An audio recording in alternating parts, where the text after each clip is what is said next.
नमस्कार। फिलहाल मैं जनपद पर हूँ, राजधानी रिपोर्ट लेकर के एक बार फिर आप लोगों के बीच। आज राजस्थान की राजनीति को लेकर के हम 2 से 3 विषयों पर बड़ी चर्चा करेंगे, जिसमें सबसे पहली जो चर्चा है वो निकाय चुनाव को लेकर के है।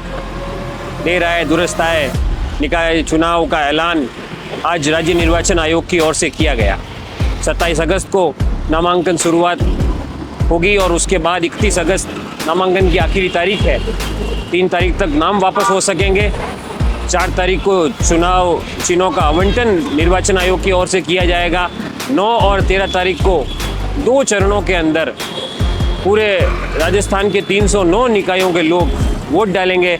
14 सितंबर को चुनाव मतगणना होगी और उसके बाद 21 और 22 सितंबर को आपके जो निकायों के अध्यक्ष हैं और उपाध्यक्ष हैं उनका निर्वाचन होगा।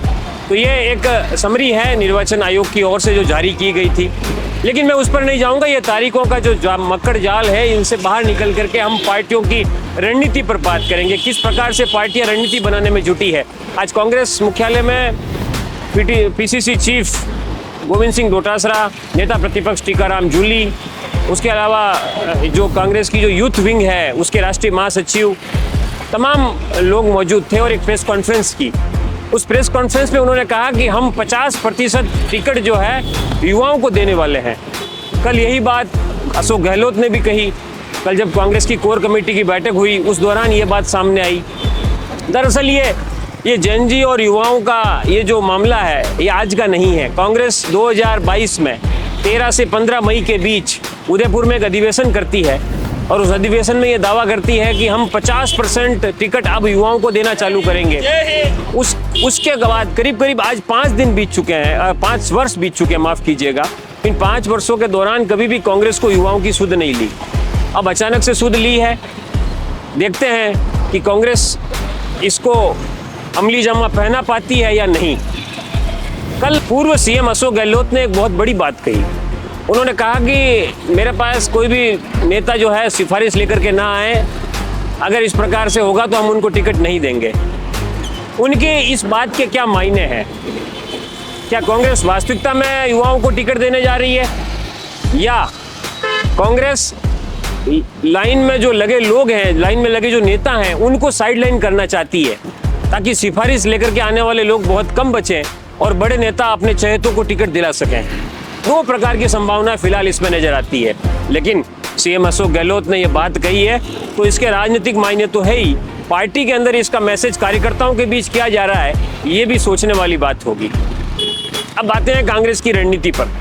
लोकसभा चुनाव के दौरान कांग्रेस ने बांसवाड़ा में बीएपी से गठबंधन किया, यानी दक्षिण राजस्थान में उन्होंने बीएपी से गठबंधन किया, नागौर में उन्होंने आरएलपी से गठबंधन किया और भरतपुर में उन्होंने आरएलडी से गठबंधन किया। करीब 3 छोटी पार्टियों से इन लोगों ने गठबंधन किया, रणनीति बनाई कि किस प्रकार से हम जो है लोकसभा चुनाव लड़ेंगे। लेकिन निकाय चुनाव आते आते शायद ऐसा लगता है कि डोटासरा जी अपनी छवि चमका चुके हैं। वो जो गमछा घुमा करके वो जो गाना वो गाते हैं, शायद उसका भी अब दी एंड हो गया है।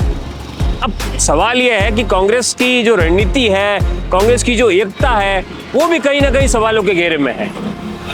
कल जो कांग्रेस की मीटिंग हुई कोर कमेटी की, उसमें सचिन पायलट गायब थे। अब सचिन पायलट क्यों नहीं आए, सचिन पायलट के समर्थक नेता क्यों नहीं आए, ये भी बड़ा सवाल है। उसके अलावा जिस प्रकार से महेंद्रजीत सिंह मालवीय कुछ दिनों पहले कांग्रेस में वापस शामिल हुए, ये भी देखने वाली बात थी कि किस प्रकार से उस समय बयानबाजी हुई, 4थी बार सीएम के नारे लगे। तो परीक्षा है कांग्रेस की, परीक्षा है सरकार की। कांग्रेस की परीक्षा यह है कि हमें एकजुटता दिखानी होगी। कौन नेताओं के बीच किस प्रकार के संबंध हैं, ये भी चुनाव में साफ नजर आएगा।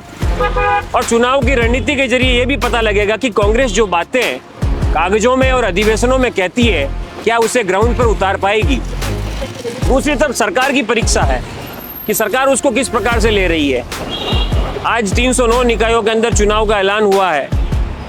अब पिछले 3 वर्षों में भजनलाल सरकार ने किस प्रकार के कामकाज किए, लोग उनसे कितने संतुष्ट हैं, युवाओं का प्रदर्शन हुआ, तमाम प्रकार के दावे हैं, सरकार के दावे हैं, लोगों के दावे हैं। इस बीच राजस्थान के ये शहरों के मतदाता है जो ये तय करेंगे कि 309 निकायों में किसकी सरकार बनने वाली है।